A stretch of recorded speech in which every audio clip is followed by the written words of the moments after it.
Hello everyone, I'm Ahtesham Ali Raja, the Program Director of National Business Education Accreditation Council.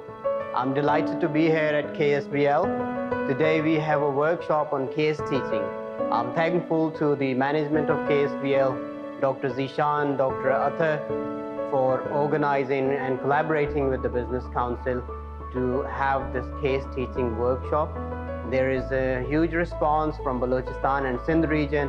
Faculty members from different business schools are here, and this will benefit the students of BBA and MBA when they will teach them the cases. And the case teaching method is getting popular day by day, and there's a technique to teach that, and this whole day workshop today is organized to serve that purpose.